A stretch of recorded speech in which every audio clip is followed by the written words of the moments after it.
ప్రభువునందు నాకు అత్యంత ప్రియమైన సహోదరులారా, గత కొద్ది రోజులుగా మనం బైబిల్ గ్రంథంలోని దానియేలు గ్రంథాన్ని ధ్యానం చేస్తున్నాం. దానియేలు గ్రంథాన్ని ధ్యానం చేస్తున్న కొద్దీ ఎన్నో గొప్ప గొప్ప సంగతులు, క్రొత్త సంగతులు, చాలా ఆసక్తిని కలిగజేసే సంగతులు మనం నేర్చుకుంటూ ఉన్నాం.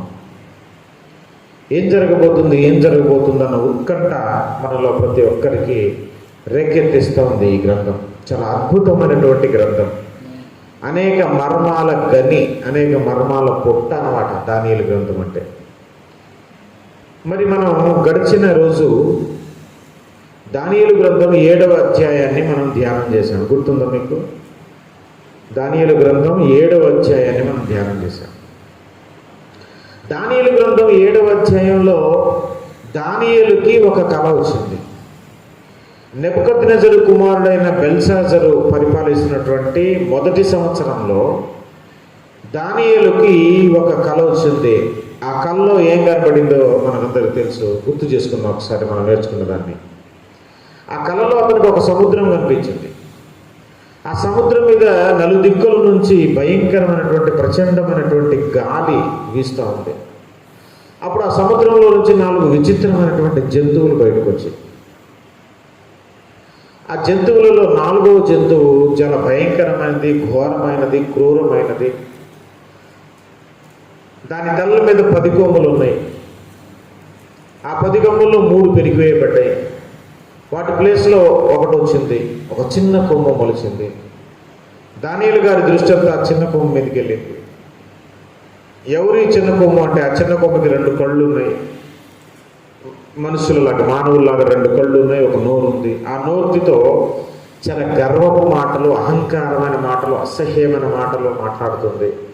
దేవునికి విరుద్ధంగా మాట్లాడుతుంది. యెహోవా భక్తులను నలుగుగొడతాడు, వాడు కూడా వస్తాడు అని చెప్పబడేది. ఆ చిన్న కొమ్ము ఎవరో మనం చెప్పుకున్నాం. ఎవరంటే అబద్ధ క్రీస్తు. నేనే క్రీస్తుని, నేనే మెస్సియాని, నేనే దైవావతారిని, మీకోసం ఉద్భవించిన వాడును నేనే. ప్రవచనాల సారాంశం ప్రకారం, బైబిల్ గ్రంథంలో వ్రాయబడిన ప్రకారం మీరు ఎదురు చూస్తున్న ఇశ్రాయేలీయులారా, యూదులారా, మీరు ఎదురు చూస్తున్నటువంటి, ప్రపంచం ఎదురు చూస్తున్నటువంటి మెస్సియాని నేనే అని అతను వచ్చి మనుషులను మోసం చేస్తాడు. మొట్టమొదటిగా ఆయన ప్రవేశించినప్పుడు మాత్రం చాలా మెత్తగా మాట్లాడి సంధి చేసుకుంటాడు. మంచి మంచి తీయటి మాటలు మాట్లాడతాడు. రాను రాను అతను క్రూరత్వం మాట్లాడి అతను ఎంత భయంకరుడో చూపిస్తాడు. సంఘాన్ని చిత్రహింసలు పెడతాడు. మహాశ్రమల కాలం రాబోతుంది. వాడికి లొంగకపోతే, వాడిని మొక్కకపోతే, వాడిని స్వీకరించకపోతే, అంగీకరించకపోతే, వాడు వేసిన ముద్ర వేయించుకోకపోతే మనం తినడానికి, కొనడానికి ఏం ఉండదు. రోడ్డు మీద, షాపుల్లో మనకి ఏం అమ్మరు. అలాంటి పరిస్థితులు అతను తీసుకొస్తాడు. సంఘానికి భయంకరమైనటువంటి శ్రమలు అంత్యకాలంలో రాబోతున్నాయి. అబద్ధ క్రీస్తు రాబోతున్నాడు. వాడు ఒక ప్రపంచ నియంత, ఒక క్రూరుడు రాబోతున్నాడు. వాడే ఆ చిన్న కొమ్ము అని మనం నేర్చుకున్నాం అన్నమాట. ఈ దానియేలు గ్రంథంలో 8వ అధ్యాయాన్ని ఈరోజు మనం ధ్యానం చేయబోతున్నాం. 8వ అధ్యాయంలో కూడా దానియేలుకు వచ్చినటువంటి దర్శనాన్ని మళ్ళా చెప్తున్నారు అన్నమాట. 7వ అధ్యాయంలో ఒక దర్శనం చెప్పాడు. 8వ అధ్యాయంలో ఇంకో దర్శనం చెప్తున్నాడు అన్నమాట. ఈ దర్శనం ఎప్పుడు వచ్చిందంటే మళ్ళీ బెల్షస్సరు రాజుగా ఉన్న 3వ సంవత్సరంలో వచ్చిందనమాట. నెబుకద్నెజరు కుమారుడు బెల్షస్సరు రాజుగా ఉన్నప్పుడు మొదటి సంవత్సరంలో 7వ అధ్యాయంలో ఉన్న దర్శనం వచ్చింది. అతని పరిపాలనలో 3వ సంవత్సరంలో ఈ 8వ అధ్యాయంలో ఉన్నటువంటి దర్శనం వచ్చిందనమాట. ఈ దర్శనంలో ఏమొచ్చిందంటే నేను చెప్పేస్తాను, మీరు ఇంటికి వెళ్ళి ఒకసారి ధ్యానం చేయండి. ఈ 8వ అధ్యాయంలో ఆయనకు వచ్చిన దర్శనం ఏంటంటే, 7వ అధ్యాయంలో ఆయనకు ఒక సముద్రం కనపడింది కదా, 8వ అధ్యాయంలో ఒక నది కనపడింది. ఈ నది పేరు ఏంటంటే ఊలయి అనే నది అన్నమాట. ఊలయి. ఈ నది కనపడింది. నది ప్రక్కనే ఒక పొట్టేలు కనపడింది. చెప్పండి, నది పక్కన ఏం కనపడింది? ఒక పొట్టేలు కనపడింది. ఆ పొట్టేలుకి, ప్రతి పొట్టేలుకు సాధారణంగా 2 కొమ్ములు ఉంటాయి కదా. ఈ పొట్టేలుకు కూడా 2 కొమ్ములు ఉన్నాయి. ఆ 2 కొమ్ములు దాదాపు చాలా పెద్ద కొమ్ములు అన్నమాట. ఈ రెండు కొమ్ములు చాలా పెద్దవైతే అందులో ఒకటి ఇంకా పెద్దది, ఒకదానికంటే ఇంకోటి రెండోది చాలా పెద్దది అన్నమాట. కొమ్ములు దేనికి సూచిస్తాయంటే దాని బలాన్ని, అధికారాన్ని సూచిస్తాయి అన్నమాట. నీకేమైనా కొమ్ములు కొలిచారా అంటాం, అంటే నీకేమైనా అధికారం అంటే గర్వం వచ్చిందా అని, నువ్వేమైనా బలవంతుడు మోదుగురి అనుకుంటున్నావా అని అర్థం. అంటే పెద్ద పెద్ద కొమ్ములున్న ఆ పొట్టేలు ఆ కొమ్ములతో ఏం చేస్తుందంటే 4 దిక్కుల మొత్తాన్ని కుమ్మేస్తుంది అనమాట. ఆ కొమ్ములతో దేన్నైనా సరే కాళ్ళ కింద పడేసి తొక్కేస్తుంది అనమాట. దానికి తిరుగు లేకుండా ఉంది. దాని బలాన్ని చూసి అది గర్వించిపోతుంది అనమాట. దాన్ని ఎవరు అదుపు చేయలేకపోతున్నారు, ఏ జంతువు కూడా దాన్ని ఆపలేకపోతుంది. దాని బలం ముందు ఏ జంతువు సరిపోట్ల, ఎవరు దాన్ని ఆపలేని స్థితిలో అది ఉంది. అంత బలాన్ని ప్రదర్శిస్తూ ఉంది ఆ పొట్టేలు. 4 దిక్కులు మొత్తం కుమ్మేస్తూ మొత్తం తుత్తునిలుగా చేసేస్తుంది. అంతలోనే పశ్చిమ నుంచి అంటే పడమర వైపు నుంచి ఒక మేకపోతు వచ్చిందట. మేకపోతు దాని కాళ్ళు భూమి మీద నేల మోపకుండానే భూమి అంతా తిరిగేస్తుందంట, గాల్లో తిరిగేస్తుందంట. అది కింద కాళ్ళు పెట్టి భూమి మీద నడవట్లేదు, నేల మీద కాలు మోపకుండానే ఆ మేకపోతు భూమి అంతా తిరిగేస్తుంది. దానికి కూడా భయంకరమైన బలం ఉందన్నమాట. దానికి 2 కన్నుల మధ్యలో ఒక పెద్ద కొమ్ము మొలిసిందన్నమాట. మామూలుగా సాధారణంగా దానికి ఉండే 2 కొమ్ములతో పాటు 2 కళ్ళ మధ్యలో ఒక పెద్ద కొమ్ము మొలిసిందన్నమాట. ఆ కొమ్ముతో మొత్తాన్ని తన బలాన్ని ప్రదర్శిస్తూ తుత్తునీలుగా చేసేస్తూ ఉంది. అది ఈ పొట్టేలు దగ్గరకు వచ్చి పొట్టేలుతో ఢీకొట్టి ఆ పొట్టేలుకు ఉన్నటువంటి 2 కొమ్ముల్ని పగలగొట్టి పడేసింది అన్నమాట. ఇప్పటి వరకు ఆ పొట్టేలుని ఎవరు అదుపు చేయలేకపోయారు, ఏ జంతువు దాన్ని ఆపలేకపోయింది. దానికి ఇంకెవరు తిరుగులేరు అనుకున్న సమయంలో ఈ మేకపోతు వచ్చింది. మేకపోతు వచ్చి దాన్ని 2 కొమ్ములను పగలగొట్టేసి ఎర్రగొట్టేసి దాన్ని కూడా నేల కింద పడేసి మొత్తం తొక్కి పడేసింది అనమాట. దాన్ని ఇలాంటి కళ దర్శనం దానిలకు వచ్చింది. అయితే ఈ మేకపోతు ఆ గొర్రెపోతును ఏదైతే ఉందో ఆ పొట్టేల్ని కింద పడేసి తొక్కి తుత్తునిలుగా చేసేసి కొమ్ములు ఎరగొట్టేసిన తర్వాత దానికి ఉన్నటువంటి బలం చేత దానికి ఉన్నటువంటి 4 కొమ్ముల్లో ఒక 2 కొమ్ముల్లో ఒక కొమ్ము ఏమైపోయిందంటే ఇరిగిపోయింది అనమాట. దాని బలానికి దాని కొమ్ము ఇరిగిపోయింది. ఆ ముందు 2 కళ్ళ మధ్యలో ఒక బలమైన కొమ్ము ఉందని చెప్పాం కదా, అది ఇరిగిపోయింది. ఇరిగిపోయిన ఆ కొమ్ము స్థానంలో ఇంకో 4 కొమ్ములు మొలిచాయంట. ఇరిగిపోయిన కొమ్ముల స్థానంలో 4 కొమ్ములు మొలిచాయి. ఆ 4 కొమ్ముల్లో ఉన్న ఒక కొమ్ము నుంచి ఒక చిన్న కొమ్ము మళ్ళా మొలిసిందంట. ఆ చిన్న కొమ్ము అనగానే వెంటనే మనకు గుర్తుకొచ్చే రాజు ఆ అబద్ధ క్రీస్తు అన్నమాట. చిన్న కొమ్ము అని ప్రకటన గ్రంథంలో కానీ దానియేలు గ్రంథంలో కానీ మనకు కనపడింది అంటే అది ఎవరిని సూచిస్తుందన్నమాట? ఆ అబద్ధ క్రీస్తును, ఆ రాబోతున్న ప్రపంచ నియంత అబద్ధ క్రీస్తును సూచిస్తుంది అన్నమాట. మరలా చిన్న కొమ్ము మొలిసింది. దానికి మళ్ళీ గర్వంగా ప్రవర్తిస్తుంది. ఆ చిన్న కొమ్ము గురించి చెప్తూ ఇక్కడ బైబిల్ గ్రంథంలో ఏమని వ్రాయబడిందో ఒకసారి మనం చూద్దాం అన్నమాట.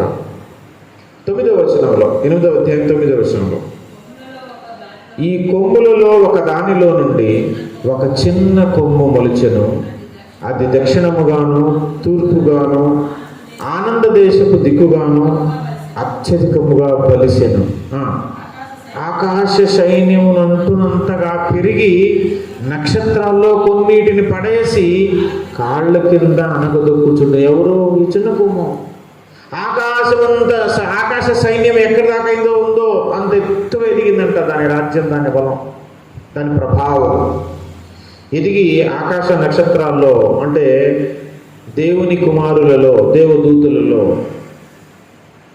ఏం చేసిందంట? కొంతమందిని నేలను పడేసిందంట. పడేసిన తర్వాత 13వ వచనం, అప్పుడు పరిశుద్ధుల్లో ఒకడు మాట్లాడగా వెంటనే అంతలో మాట్లాడుతున్న ఆ పరిశుద్ధులతో మరి ఒక పరిశుద్ధులు మాట్లాడుతుండని ఏమని మాట్లాడుతున్నాడు తెలుసా?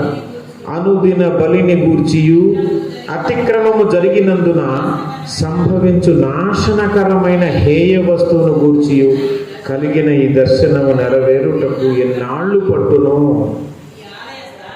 ఈ ఆలయ స్థానమును జనసమూహము కాళ్ళ కింద తొక్కుబడుట ఎన్నాళ్ళు జరుగునని. ఇగో అనుదిన బలిని, అలాగే నాశనకరమైన హేయ వస్తువును గూర్చి కలిగిన ఈ దర్శనం దేని గురించి కలిగిందో తెలుసా? అనుదిన బలిని ఆపేయటం, నాశనకరమైన హేయ వస్తువు. చెప్పండి, ఏం వస్తువు? నాశనకరమైన హేయ వస్తువు. ఈ రెండింటి గురించి దర్శనం. ఈ అబద్ధ క్రీస్తు చిన్న కొమ్ము వచ్చి యెరూషలేములో ఉన్నటువంటి యెహోవా దేవునికి జరుగుతున్నటువంటి ఆ బలి, ఆ కర్మకాండ, ఆ నైవేద్యం మొత్తాన్ని ఆపేస్తాడు. ఇక్కడ నుంచి ఎవరు దేవునికి బలి ఇవ్వడానికి లేదు, కర్మకాండ చేయడానికి లేదు, ఇక్కడ ఆరాధించడానికి లేదు అని ఆ బలిని నైవేద్యాన్ని వాడు అక్కడ ఆపేస్తాడట.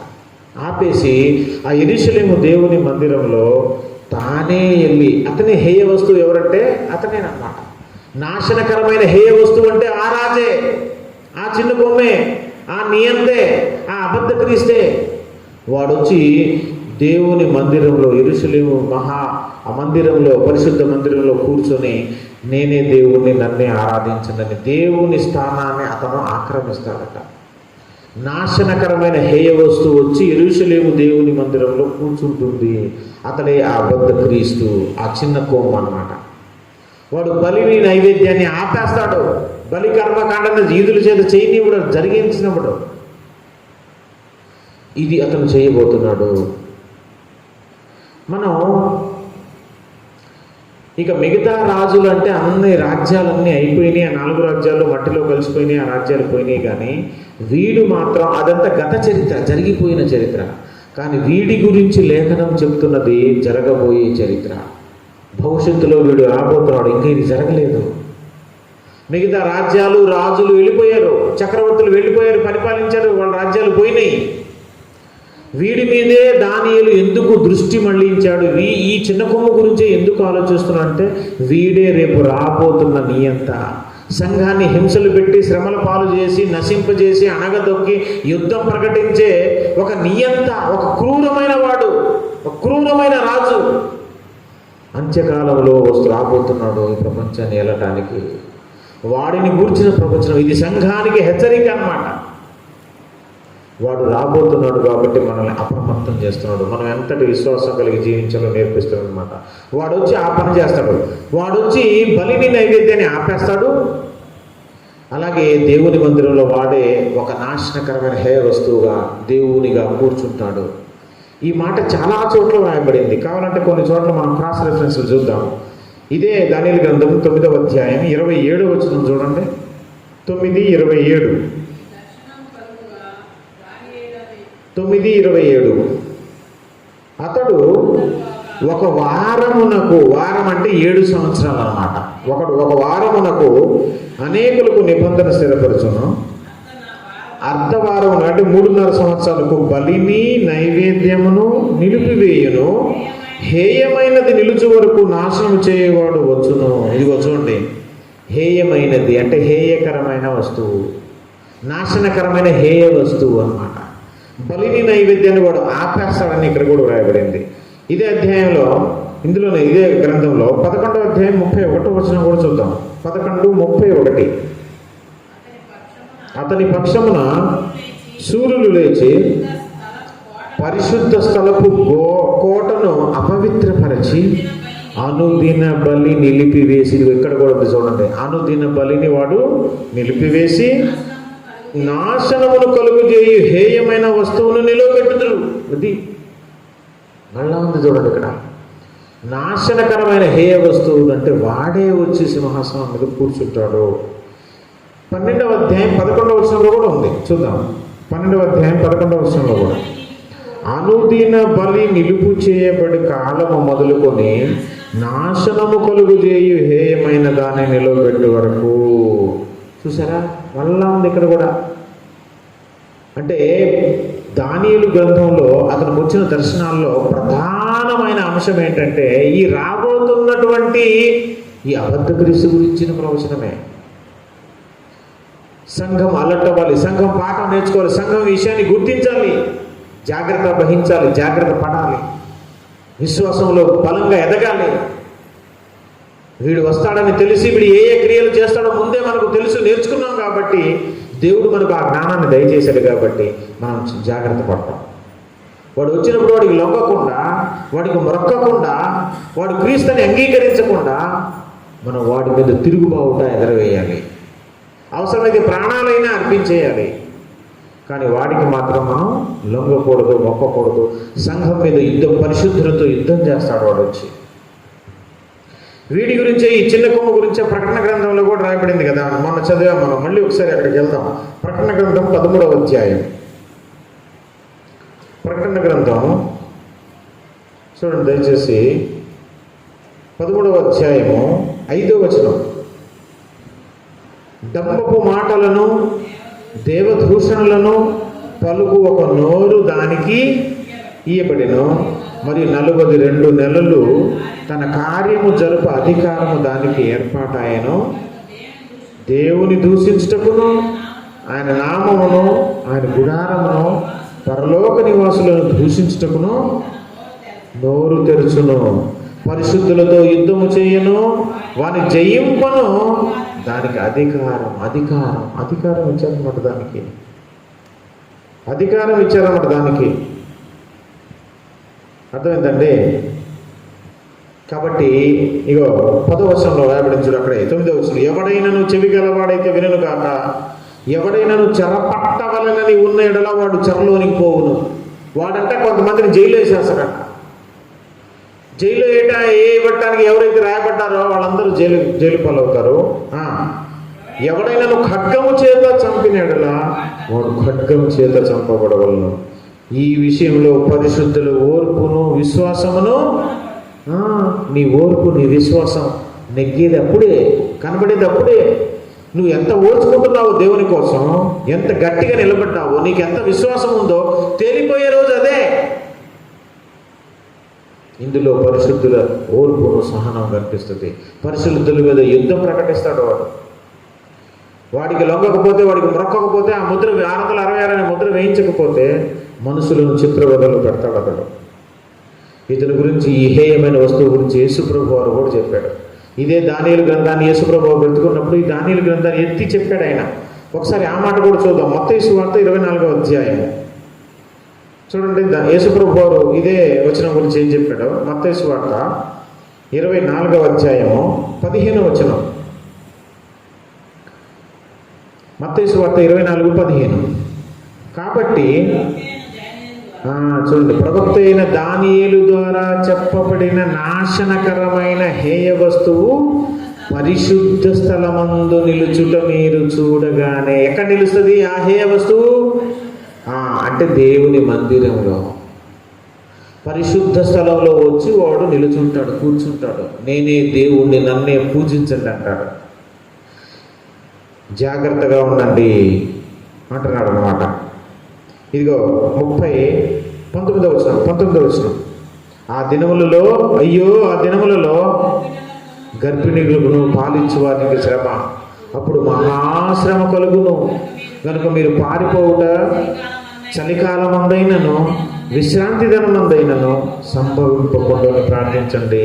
లోకారంభం నుండి ఇప్పటి వరకు అట్టి శ్రమ కలగలేదు, ఇక ఎప్పుడునో కలగబోదు. అంతటి మహాశ్రమ రాబోతుంది. ఇంకెప్పుడు అలాంటివి రావేగా. ఇప్పుడు దాకా అంటే ఇప్పుడు రాలేదంట. అంతటి భయంకరమైన శ్రమలు వస్తాయంట. గర్భిణీ స్త్రీలకు పాలిచ్చే వారికి శ్రమ అంట ఆయనలో. అంతటి భయంకరమైన చిత్ర వదులు పెట్టడానికి ఈ చిన్న కొమ్ము, ఈ క్రూర ముఖం కలిగిన వాడు, అబద్ధ క్రీస్తు వాడు వస్తున్నాడు అన్నమాట. అందుకే ఇదంతా వాడి గురించి చెప్పబడింది. అప్పుడు దానియేలు అడిగారు ఆ దేవదూతను, ఏంటి అసలు దీని భావం అంతా ఏంటంటే, ఆ దేవదూతలు మాట్లాడుకొని, నువ్వు వెళ్ళి దానియేలుకి దీని గురించి చెప్పు అని ఇంకో దేవదూత చెప్తే, అతడు వచ్చి దానియేలుకు అసలు ఏంటి ఈ పొట్టేలేంటి, ఈ మేకపోతే ఏంటి, ఆ కొమ్ము ఏంటి, మొత్తం భావం చెప్పేస్తున్నాడు. కింద చూడండి 20వ వచనంలో అదంతా చెప్తున్నాడు చూడండి. నీవు చూచిన 2 కొమ్ములు గల ఆ పొట్టేలు ఉన్నదే, అది మాదీయుల యొక్కయు పారసీకుల యొక్కయు రాజులను సూచించున్నది. బబులోను రాజ్యం తర్వాత వచ్చిన 2వ రాజ్యం ఉంది కదా, మాదీయుల పారసీకుల రాజ్యం, దాన్ని సూచించేదే ఈ పొట్టేలు. పొట్టేలుకున్న 2 కొమ్ములు మాదీయుల పారసీకుల రాజులను సూచిస్తున్నారు. అంటే వాళ్ళ రాజ్యం అన్నమాట అది. బొచ్చుగల మేకపోతు గ్రీకుల రాజు, అంటే గ్రీక్ అన్నమాట. గ్రీకులు అంటే గ్రీక్ అన్నమాట, గ్రీకు సామ్రాజ్యం. ఇదిగోండి మాదీయ పారసీక సామ్రాజ్యం తర్వాత 3వ సామ్రాజ్యం గ్రీకులదే, 4వది రోమా సామ్రాజ్యం. మనం చెప్పుకున్నాం కదా స్టార్టింగ్లో. ఈ మేకపోతు ఎవరిని సూచిస్తుందంటే గ్రీకుల రాజ్యాన్ని సూచిస్తుంది. అంటే పొట్టేలుకున్న 2 కొమ్ములను ఎరగొట్టింది ఎవరు? మేకపోతే కదా. అంటే ఈ గ్రీకులు వచ్చి ఈ మాదీయులు పారసీకులను జయించేసి రాజ్యాన్ని వాళ్ళు తీసుకుంటారు. గ్రీకుల సామ్రాజ్యం అయితే, మేకపోతు సామ్రాజ్యం అయితే. ఈ మేకపోతు సామ్రాజ్యం, ఈ మేకలో నుంచి మనం చూసాము ఆ కొమ్ము, బలిష్టమైన కొమ్ము ఇరిగిపోయి 4 కొమ్ములు వచ్చినాయి కదా. ఆ 4 కొమ్ములు ఏంటంటే ఆ గ్రీకు సామ్రాజ్యంలో పుట్టబోయే 4 రాజులు అన్నమాట. ఇంకా ముందు మనం నేర్చుకుంటాం ఈ 4 రాజులు ఎవరంటే, ఈ గ్రీకు సామ్రాజ్యానికి రాజు చక్రవర్తి ఎవరంటే అలెగ్జాండర్ ది గ్రేట్ అన్నమాట. అలెగ్జాండర్, ఈ అలెగ్జాండర్ ప్రపంచ దేశాన్ని పరిపాలించాడు మనకు తెలుసు, అందరిని జయించాడు మనకు తెలుసు. అతను చివరికి హత్య గావించబడ్డాడు. అతని వెనకాల ఉన్నటువంటి బాడీ గార్డ్ లాగా అతని సైనికులు అతను చంపేసి 4 సైనికులు అతని రాజ్యాన్ని 4 భాగాలుగా పంచుకున్నారు అన్నమాట. ఉత్తరం వైపున ఒకటి, పడమర ఒకటి, తూర్పు ఒకటి, దక్షిణం ఒకటి, 4 భాగాల 4 రాజ్యాలు విడగొట్టబడింది.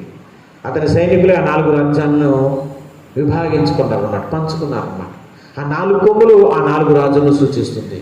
ఇతని తర్వాత ఇతని రాజ్యం 4 ముక్కలు అయిపోయి ఆ 4 సైనికులు తీసుకుంటారు అన్నమాట. అందులో ఒక కొమ్ములో నుంచి ఒక రాజ్యము, ఏ రాజ్యం అంటే అది ఉత్తర రాజ్యం అన్నమాట. ఎందుకంటే ఈ అబద్ధ క్రీస్తు గురించి ఇంకా అనేక గ్రంథాల్లో ఉత్తర దేశపు రాజు అని రాయబడింది అనమాట.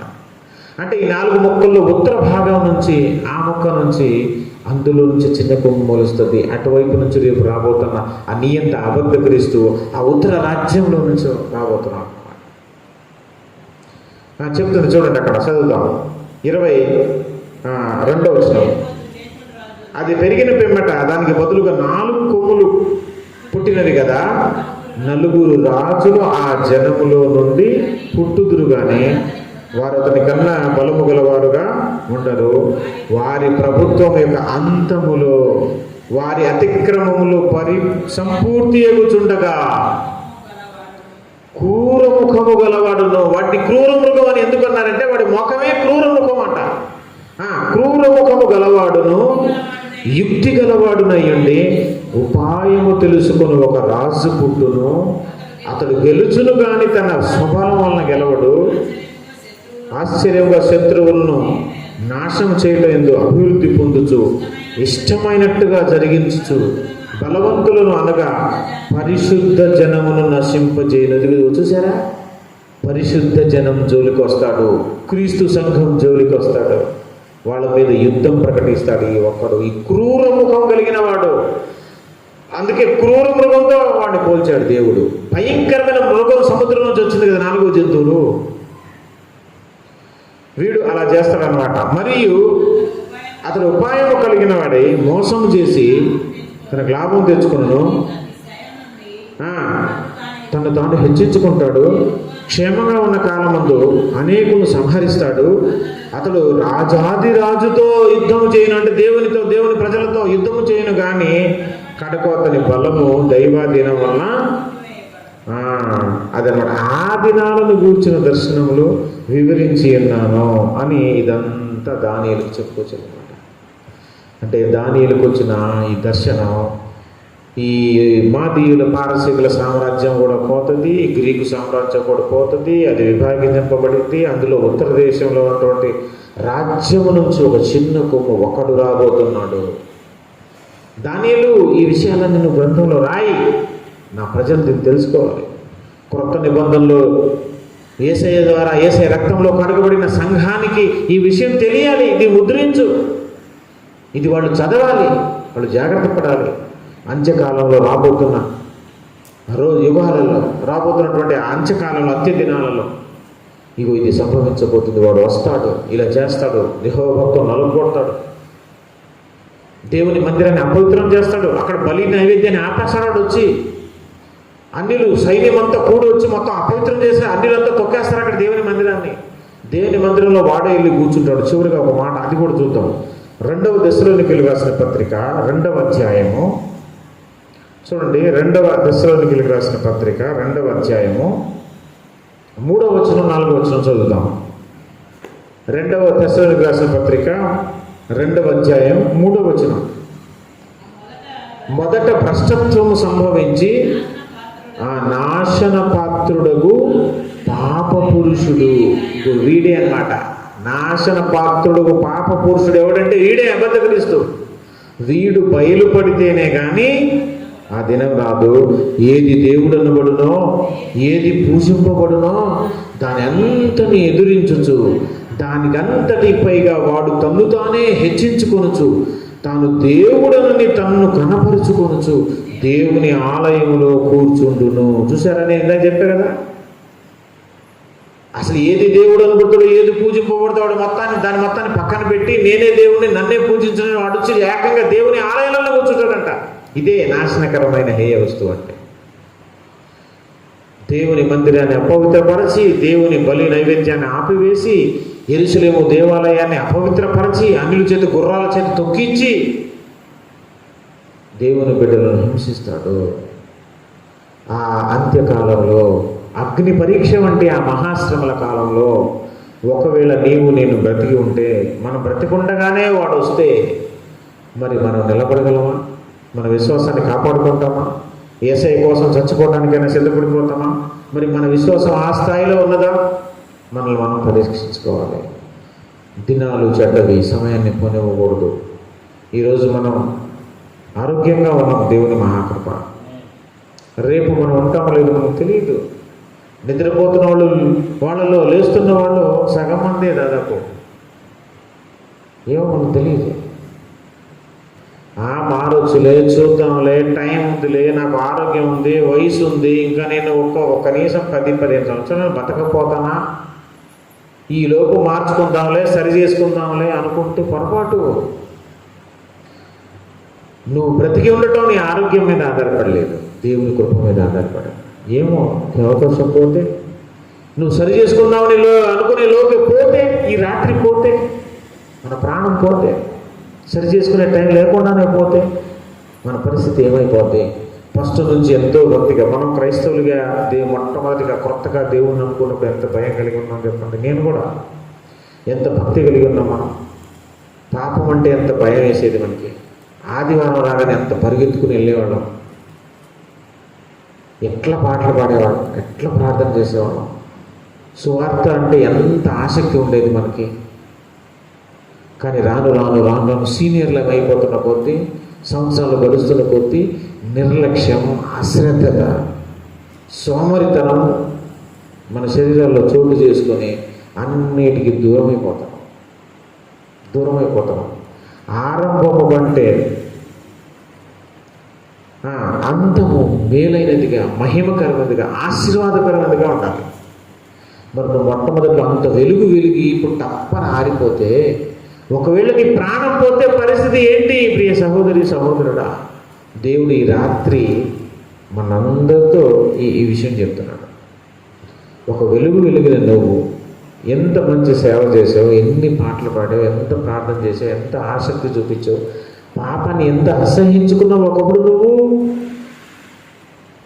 డబ్బుని ఎంత అసహించుకున్నావు, అందాన్ని ఎంత అసహించుకున్నావు, లోకంలో ఉన్న చెడు సాహిత్యాన్ని ఎంత అసహించుకున్నావు, అబద్ధాన్ని ఎంత అసహించుకున్నావు. ఒకప్పుడు అసహించుకున్న దాన్నే మళ్ళీ అసహ్యంగా ఆశపడుతున్నావే ఇప్పుడు. ఏది ఒకప్పుడు అసహించుకున్నావో దాన్ని వెనకాలే పరిగెడుతున్నావే. భక్తిలో దిగజారిపోయిన జీవితం కాదా ఇది? ఏది వద్దనుకున్నావో దాన్నే ఇప్పుడు, ఏది విసర్జించావో, అసహించుకున్నావో దాన్ని ఎత్తుకుంటున్నావు, ఎత్తుకోవడానికి ఇష్టపడుతున్నావు. ఒకప్పుడు డబ్బు ఎందుకండి, నేను పరలోకం చేయాలి, దేవుడే నాకు ఇంపార్టెంట్ అన్నావు. ఇప్పుడు డైలాగ్ మారిపోయింది, డబ్బు వెనకాల పరిగెడతాము. ఈ లోక మర్యాదలు, లోక సాంప్రదాయాలు వద్దనుకున్నావు ఒకప్పుడు.